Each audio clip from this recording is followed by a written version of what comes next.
Hi, I'm Selena from Annie's Bookstop of Worcester, and I'm here with Ginjer Clarke. Ginjer is a writer of children's books, nonfiction children's books. Um, and I'm going to let Ginjer explain to you what her books are about. And how would you describe what you write, Ginjer? Hey, Selena. Well, my tagline that I came up with years ago is that I write weird, wonderful books that are fun and fact-filled. So I write about the unloved animals sometimes, the unsung animals. I'm looking for the gross ones, the weird ones, the cool and scary ones. That's usually my focus, things that are a little bit more unique. And most of my books are beginning readers, which is what the new book is. So they're aimed at kids kindergarten through third grade, depending on the reading level. And they're books that kids will want to read for themselves, right? Not to be read to them like picture books. So I'm always looking for really high interest action topics and a complex topic, but simple reading level. So that's about my books in a nutshell. Great. So, what can readers expect from your latest book, which is the one right next to you, I believe, Our Dragon's Real? Is Our Dragon's Real. It has really fun photographs inside. We have gone to all photo illustrated for nonfiction lately.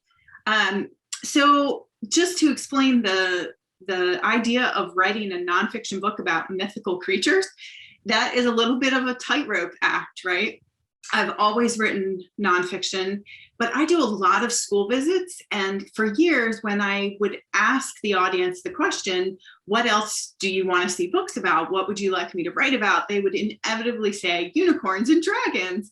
And I would demur and say, well, I can't really write about them. I can't go visit them. I can't prove that they're real. But I realized I could write about all the nonfiction things we know, which are the history of these animals, the explorers that told about them, the art that's made about these creatures, dragons and unicorns. And then there are animals now that have those names, things like bearded dragons or narwhals in the case of unicorns.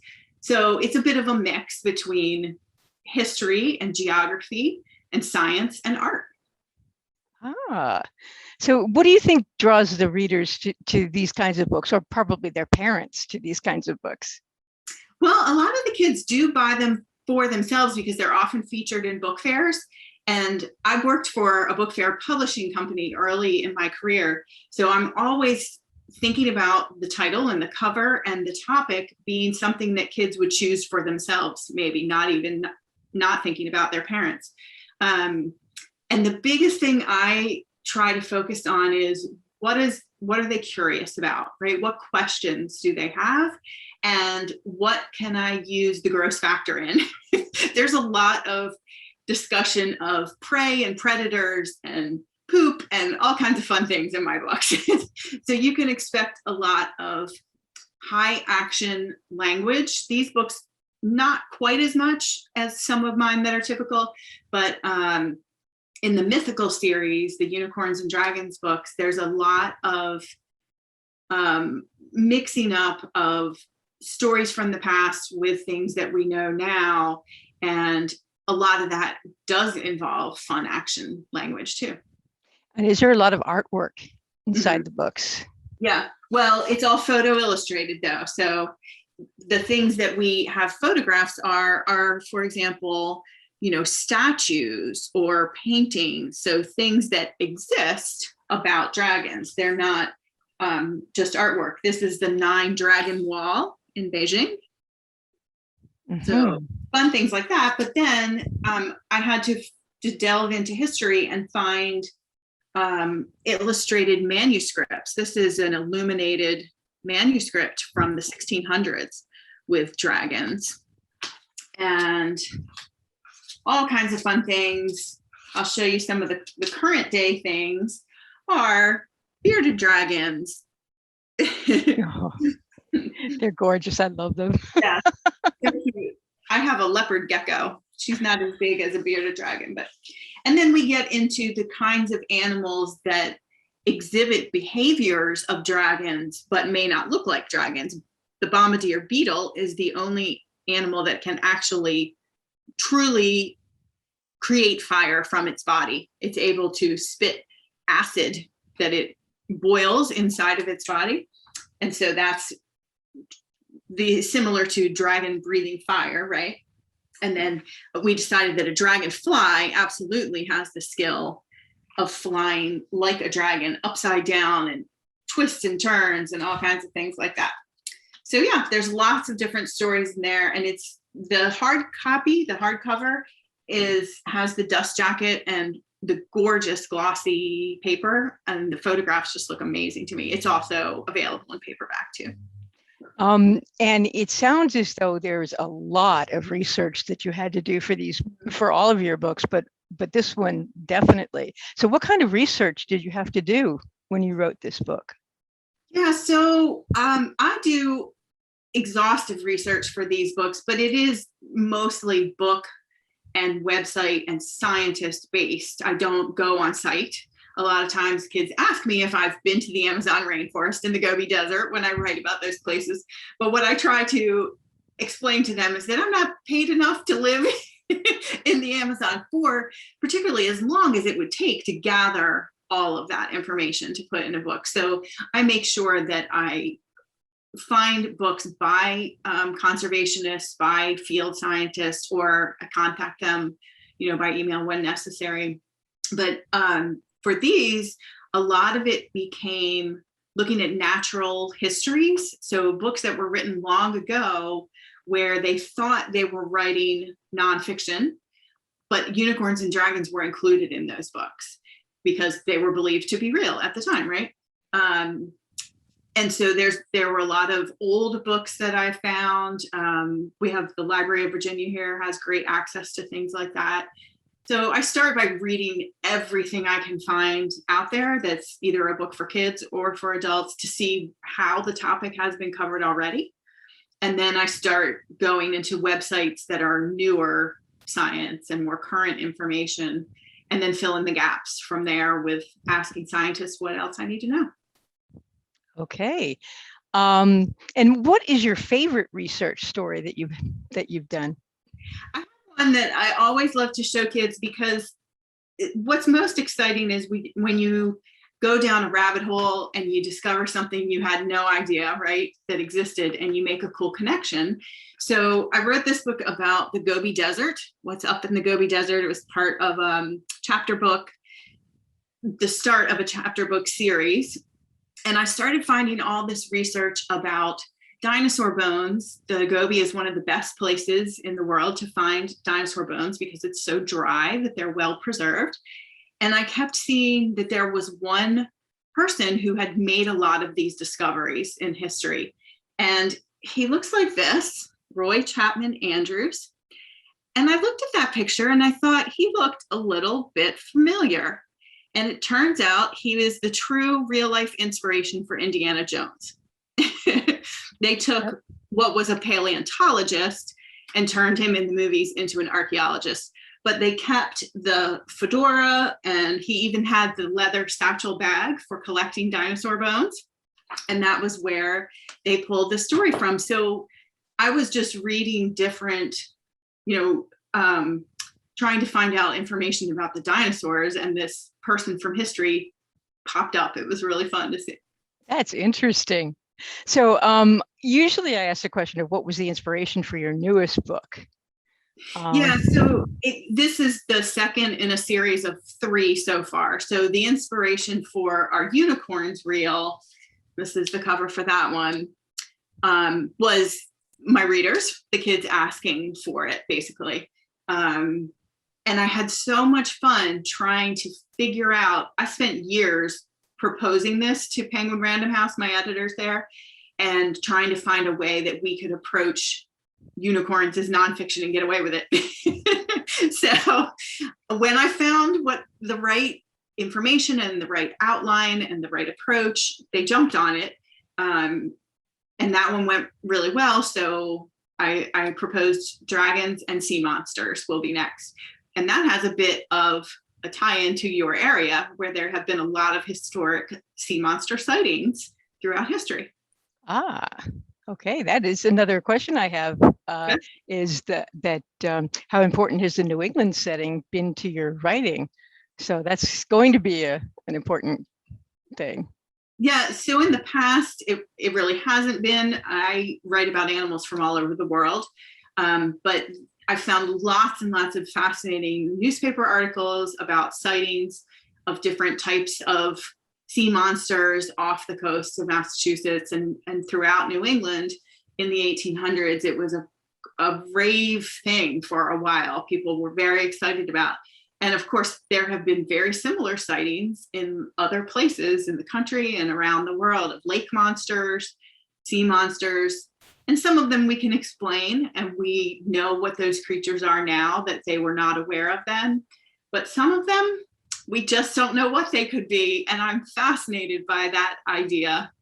So that's where the book does not give you all the answers to whether unicorns and dragons and sea monsters are real. They give you evidence, and you get to make up your mind. Would the sea monsters include mermaids? No, I didn't. Well, I do mention manatees, which are believed to be the forerunning idea of mermaids, which are weird when you think about a manatee. They don't seem like they would be beautiful, and no. But that is where what most scientists believe. That's where that idea came from. Oh, that's interesting. That's wow. Okay. And I guess my next question is, what else can we expect from you in the near future? So our Sea Monsters Real book will be out this fall. And then the next one is more like my older titles, where I typically come up with a theme, and it's a compilation of lots of different animals. This one is called Tiny Terrors, the world's scariest small creatures.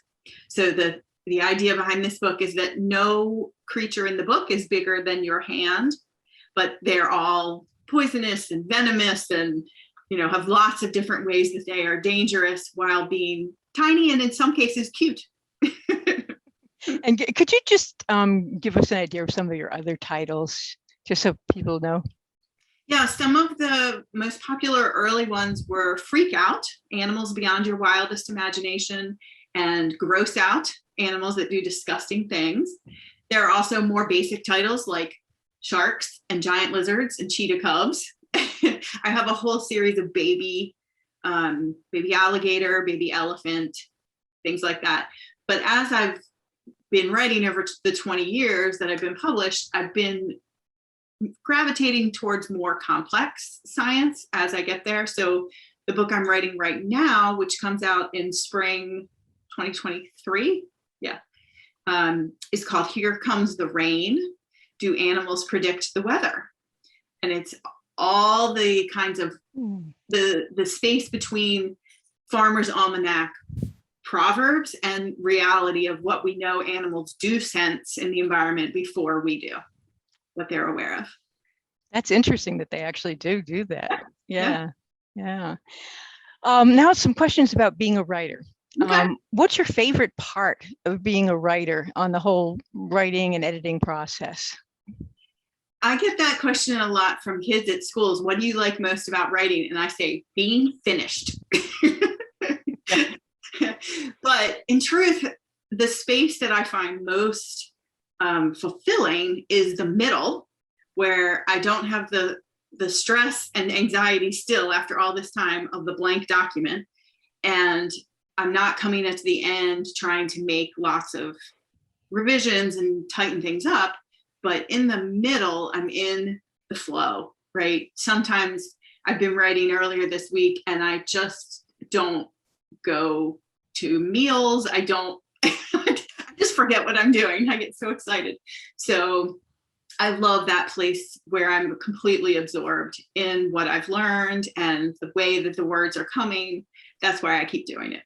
And what has been your greatest lesson so far in your career? I think that's not about the writing for me. That's about building relationships in the editorial publishing world. I did start out as an editor in publishing 20 plus years ago. So I understand what they're doing. but I also understand that I'm going to go through a lot of editors in my career, and I have, and they move on to other places. And it's great I still have relationships with all of those editors at other houses. And it's good to be easy to work with, right? I try to be flexible. I try to be patient. I try to be really open to revision because I know that they have the book's best interest in mind. Mm-hmm. And what do you consider the most challenging part of the writing process, and how do you overcome that? That's beginning. I am a huge procrastinator, even though I'm a very organized person. I hate starting. So I have a really hard time with the blank document, even though I have these other documents filled with research and outlines. I still just go crazy when I'm staring at a blank file.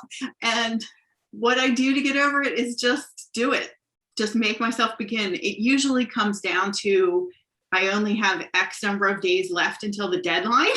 So I know how many hours, how many weeks it takes me to write a book. So I wait until there's no time left, and then I have to begin. How long does it usually take you to write a book? For the first draft, it's a couple of weeks. Some of them have been many months, depending, but I'm a lot more organized about my research now. I get it totally squared away. I will probably have to go fill in some holes as I'm writing, but I try to have everything prepared in advance. But then the multiple revisions and the copy editing, the fact checking, and all of those stages take, many more months. Mm-hmm. Okay. And what's been your favorite adventure during your writing career? Well, this one's been a while ago. It was probably about 15 years ago when I was writing all those baby animal books. I knew I wanted to write about elephants because they're my most favorite animal.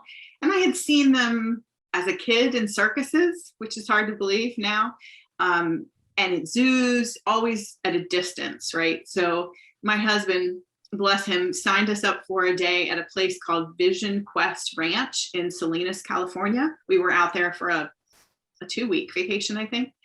And I got to spend an entire day with a beautiful female African elephant. And we bathed her and fed her and walked around with her and talked to her and touched her. And she took her trunk after I have a picture of me touching her on the ear. And she took her trunk and she kissed me on the forehead. Oh. Oh. Just in general, like, I don't think I would have ever, the visceral experience of touching her skin and looking into her eyes, you can't really compare, right, about that to reading about an elephant. It's incredible. That must have been absolutely wonderful. I can see why that's your favorite. So what is the greatest lesson you've learned? I think I've already asked you that in your career. Is there any other lesson you might want to suggest would help other writers? Yeah, I get a lot. A lot of people are asking, oh, I want to write a book. How do I do that? And I think that the biggest piece of advice is to have a lot of patience. This is a really slow business compared to the way the world moves so quickly. Otherwise, traditional publishing is still plodding along, to be honest. And they come up with wonderful products, but there's still a lot of disappointment. Even over a 20-year career, I have had books fail. I have had books not be published after I had written them and been paid for them. And there are wonderful, wonderful achievements, and recognition that you can't have a lot of control over that, right? If you think you want to make a lot of money and be famous, don't become a children's book author. But if you really love to write and you love not just kids, but readers, interacting with them, because that's a really big part of how I make a living off of this, is doing school visits.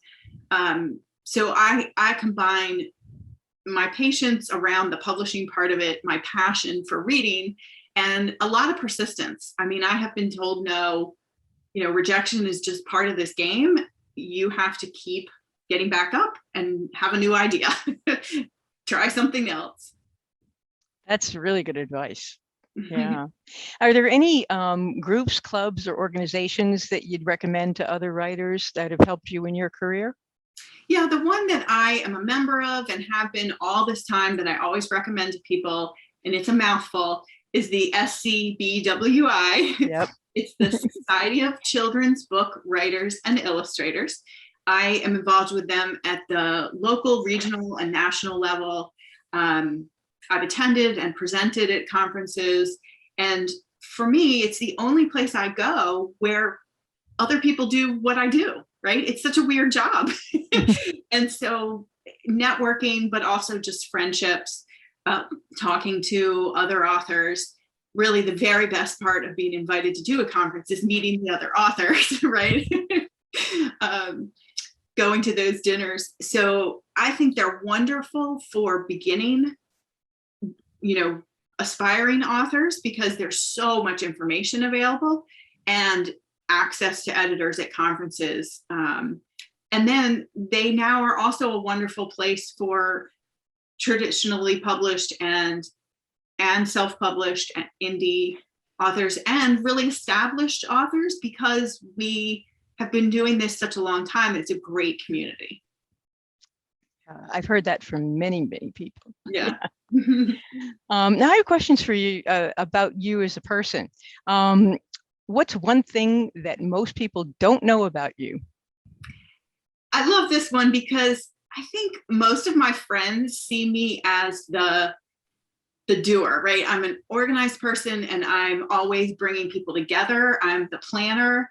I'm an activist in my personal life, and they see me as someone who's creative and active. But I also really need a lot of structure. So I know that sometimes people will say, oh, I don't know how you work at home. I would never get anything done. And my response to that is, well, I would never get paid, right? If I didn't do things and produce work. So I am an author and a presenter, but I'm also a freelance editor. And that satisfies that side of me that wants to know what the right answers are. And I want to get things done in a timely way. So I think that frees me up to break the mold when I need to be creative and do things in a different way. But I also write within a lot of structure in these beginning readers. A lot of people don't think they understand how that would work. It's not like a picture book. I have constraints, right, on my sentence length and my vocabulary. I find it to be a really fun challenge because I take big, complex science topics and I have to explain it in a way that, I need to understand it. I'm not a scientist, and an 8-year-old needs to understand it. And I want them to get excited about that. So I think it's really fun to work, to be creative within structure. Wow. Okay. So what question do you wish interviewers would ask you? And what would your answer be? Yeah, I love this because this is a part where I get to talk about something other than me. I wish that interviews would ask about what kind of organizations I support. And there are a bunch of them, either about educational equity or that are working in areas of literacy. And the first one I've done a lot of work in person with is called Behind the Book. They are based in New York City, and their founder made it her mission to bring authors and illustrators into very underserved schools in the New York borough region. And so she brings an author and illustrator and educators to help the students, and they create their own book by the end of that process. Wow. So I've done that with classrooms in Harlem and the Bronx and Queens and all over each year. And she has hundreds of authors who do this and illustrators. And I just think for me, it's the most classroom-based experience I've had since I'm not a teacher. It's a phenomenal program. The Lisa Libraries, you may have heard of, they are a national nonprofit. Their mission is to get books into jails and social work centers and community organizations, places that don't have libraries. First Book is another nonprofit that's all about literacy being a path out of poverty, and they work on providing books for schools that don't have them as much, but also educational consultants to help with that. And then the last one is a hometown favorite of mine. In Richmond, we have the Fountain of Youth Foundation, and it's just a guy, Hassan Fountain, who made it his mission to create community libraries. So, he's actually totally setting them up from scratch in these little community centers in the east end of Richmond, where there's almost entirely government subsidized housing projects. And he has all these beautiful, beautiful libraries that he's supporting. So I donate books and funds to him whenever possible too. Oh, that's great. Wow, that is a great answer. You got to go look up all those places. Oh, that is a wonderful answer. So what is or are your passions when you're not writing? And how do you make time for your non-writing hobbies and things that you love? Well, reading is my other non-writing passion, but a lot of the things, because I do spend so much time at the computer, a lot of the things that we do as a family, my husband and our teenage son, are outdoors. We hike and kayak, and I dance, which was something I didn't find again. I had danced as a child in classes and all through college. And then there was no availability for that other than weddings, right? Until I was in my 30s, and I started doing this form of dance exercise called Nia. And it's a mixture of yoga and dance and martial arts. And we have this, it's international, but we have this wonderful community here. And that's actually why I wanted to delay our talk this morning, was I was outside dancing with real people today. Not in Zoom. That's amazing now.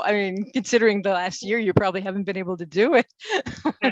We've been dancing. We have kept together, and I have had access to other teachers around the country, which is cool too, right? But I have missed people's faces. I can imagine. So what does your writing space look like? And what do you need to have around you when you're writing or editing? Well, this is it. I'm in my little corner bedroom here. There's a lot of stuff. There's a lot of animal pictures. Yeah. I just need lots of visual stimulation. I call this the hub of the house because I can see the whole road, all the Amazon deliveries that come. I can see my driveway. I know if anybody's coming. This is the center of the house there. But mostly I'm just looking at pictures of animals in my family and things like that. And the only thing I really need is coffee. I try to stay away from the kitchen during the day, working from home. Many of you have learned this year is a challenge in that way. So that's all. I often have the cat in my lap and the dog in the chair in the corner, but that's about it. And do your non-human companions help or hinder you when you're trying to write? They're not helpful. They're comforting, but they're very distracting. I always want to pet the dog, and the cat sits on my hands. It's a little hard to type or write with your cat sitting on your hands. Yeah. And when you're writing, do you prefer music or silence?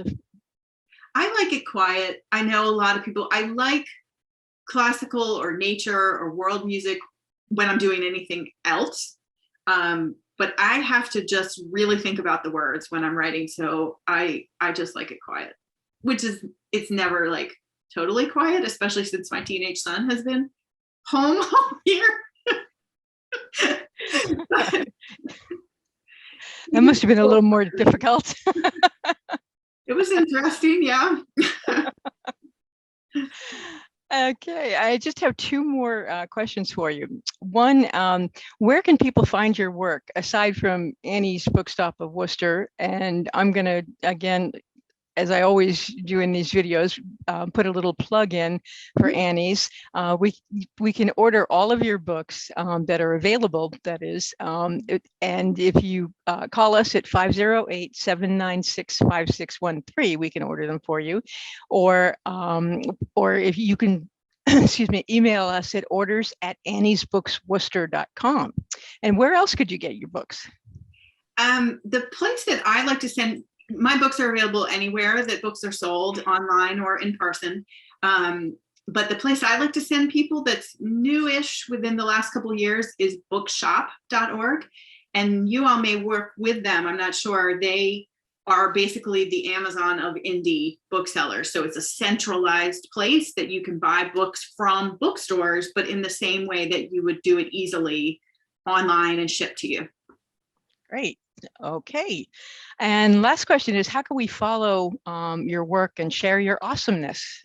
I am Ginjer Clarke Books on all social media. I mostly hang out on Facebook because I'm older, but I do have an Instagram and a Twitter that are also Ginjer Clarke Books, and especially around a new book release, I tend to be sharing sneak peeks and trivia and giveaways and things like that.